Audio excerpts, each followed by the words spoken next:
नमस्कार बेटा।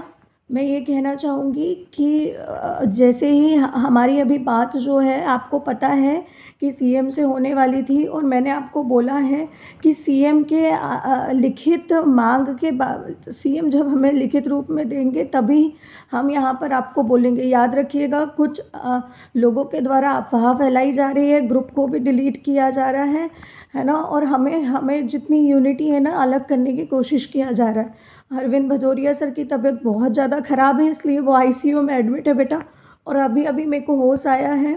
वीकनेस के कारण मेरी हालत ख़राब हो गई। मैंने आपको पहले भी बोला था लड़कियों की अब मेरे को आपकी ज़रूरत लगेगी। प्लीज़ लड़कियों से गुहार है जल्दी आओ लाडली बहनों, क्योंकि हमने इसी के बल पे यहाँ तक इतना सारा क्राउड एकत्रित किया है।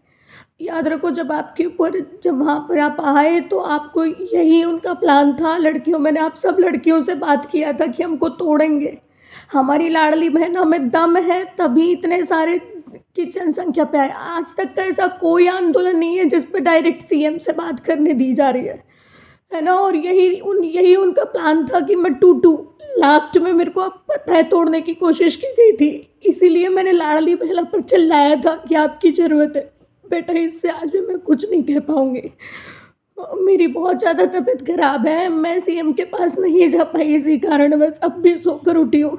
आप सभी लोग कुलदीप सर जो बोल रहे हैं, राधे भैया जो बोल रहे हैं सिर्फ़ उसको फ़ॉलो करें। इसके अलावा किसी भी टीचर की बात नहीं सुने, किसी भी अन्य लोगों की बात नहीं सुने।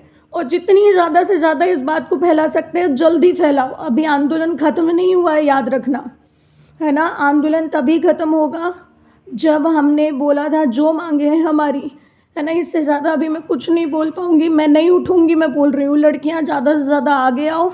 जो कुलदीप सर बोल रहे हैं, जो राधित भैया बोल रहे हैं वही मानो, उसके अलावा कुछ मत मानो।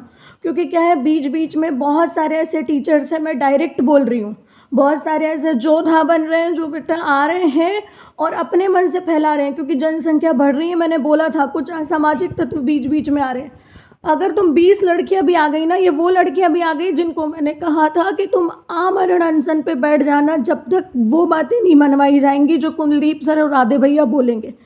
क्योंकि अब पता है मेरी मेंटल स्थिति 5 दिन से लगातार नहीं सोई हूँ, खराब हो रही है बहुत ज़्यादा। मेरी डिसीजन मेकिंग पावर भी खराब हो रही है। पता नहीं मैं क्या बोल रही हूँ, मुझे समझ नहीं आ रहा। इतना ज़्यादा प्रताड़ित मैं कभी नहीं हुई। एक टीचर होकर मुझे ऐसा बोलना पड़ रहा है, मुझे बिल्कुल अच्छा नहीं लग रहा। नेशनल लेवल पर ये मुद्दा उठाया जा रहा है। मैं अगर इतने आगे आई हूँ लाडली बहना, तो याद रखना बेटा, अकेले मैं आप लोगों को, एक अकेली लड़की थी रात में, मैं इतना ही विश्वास दिला सकती हूँ। एक अकेली लड़की थी, एक अकेली लड़की के बल पर तुम सड़क पर 600 लड़की आई हो। तो याद रखना, मैं ये चीज़ याद रखना बेटा। बस इसके बाद से मैं चुपचाप यहाँ पर जो है आमरण अनशन पर बैठ रही हूँ। आप लोगों को सिर्फ और सिर्फ कुलदीप सर की बात और राधे सर की बात को फॉलो करना है। इसके अलावा किसी भी असामाजिक तत्व की बात को मत फॉलो करो, है ना? इवन मेरा भी दिमाग में मुझे नहीं पता क्या चल रहा है ना? एक टीचर को यार इतना ज़्यादा मेंटली वो करा जा रहा है। मेरा ये पहला आंदोलन है, मुझे नहीं पता। बस मुझे इतना पता है कि हमने जो मांगे रखी थी वो मांगे हमें पूरा होना चाहिए। तो प्लीज़ लाडली बहना, एक टीचर को रोना पड़ता है, मैं हार नहीं मान सकती, याद रखो। और मैं ना आपका विश्वास टूट सकती। जब तक हमारी जो सीएम से बात नहीं होती तब तक कोई भी ह्यूमर मत फैलाओ।